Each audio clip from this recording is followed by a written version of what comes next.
As I said, that offer that I had made to the students in Rondebosch, perhaps one of those students went back to Israel.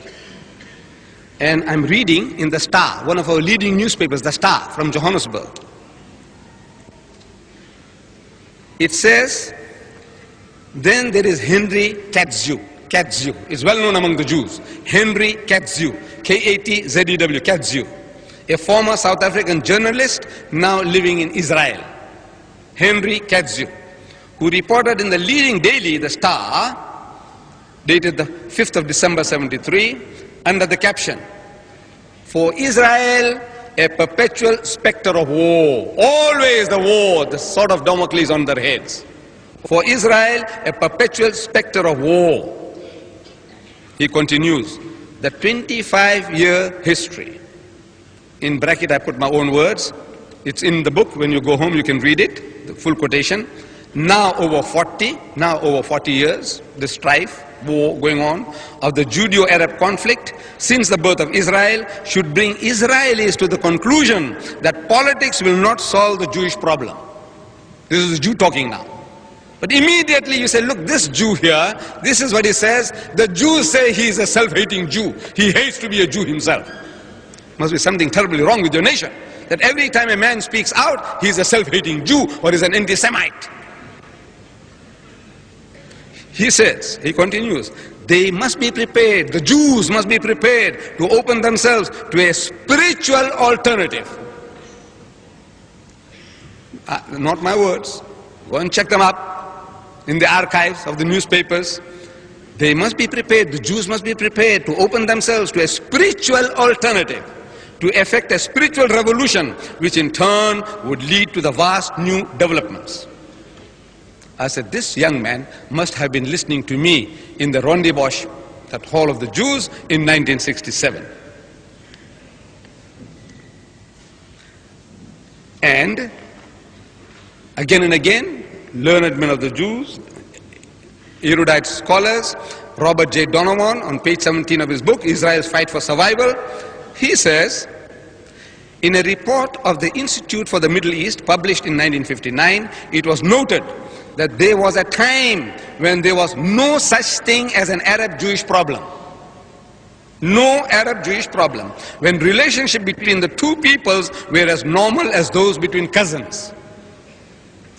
And Professor Goitein, the chairman of the School of Oriental Studies at the Hebrew University in Jerusalem, on page 21 of his book, Jews and Arabs, he repeats the same words. He says, there is much more to the popular belief that Jews and Arabs are close relatives, cousins.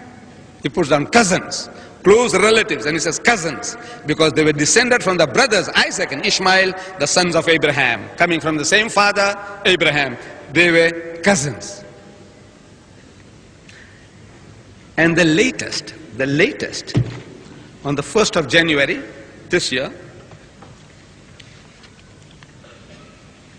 1989, 1st of January, Danny Bental, a Jew, described as a reservist in the Israeli army during his latest tour of duty in Gaza.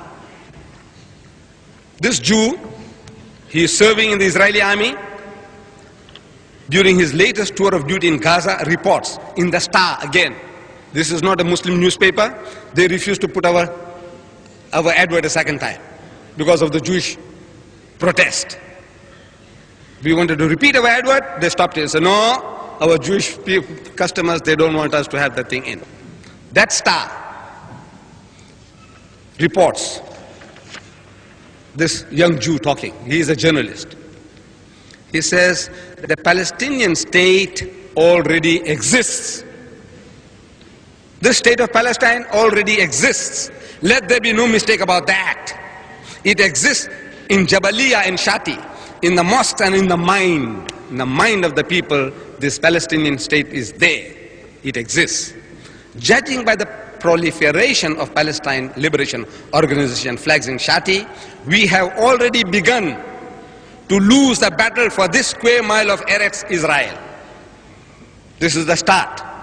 That first battle says we have already started to lose this battle for the first square mile of Israel is already gone. He says a sort of status quo has been reached. They have nothing to lose. The Palestinians have got nothing to lose. From this point on, life is cheap. By God, life is cheap when you know what you're fighting for. They are fighting for their independence, their national identity, their pride. He continues, for all the fear we inspire in the local populace, we no longer maintain absolute control over their lives, no longer maintain absolute control over their lives. The symptoms of eventual defeat for the Jews are already obvious. Who is he? A self-hating Jew, an anti-Semite. Say so. I want the guys who can say, look, this guy's an anti-Semite. He is a man serving the Israeli army and reported in one of the most leading newspapers of South Africa, the Star. Not in a Muslim newspaper in Saudi Arabia. He says, he continues, we catch a rock-throwing child throwing stone, probably no more than 12 years. No more than 12 years old. In his eyes, I detect a certain pride behind the fear of what is about to happen to him. Soldiers start shouting, hit him, smash his head in, break his arms, so he won't throw stones again. Teach him a lesson. He continues, this from soldiers who only days before had been law-abiding and God-fearing citizens. This from people, days before, God-fearing people, law-abiding citizens, and God-fearing citizens of the state that was created in order to shelter Jews from exactly those sentiments. Why did they create Israel? Because they're being persecuted by the Christians. For 1,000 years, 6 million Hitler destroyed. They wanted a refuge to protect them from all these. He killed the Jews, Christ killers. They killed our Lord.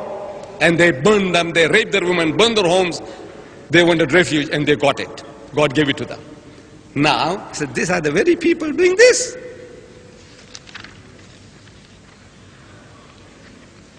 He says, he's crying.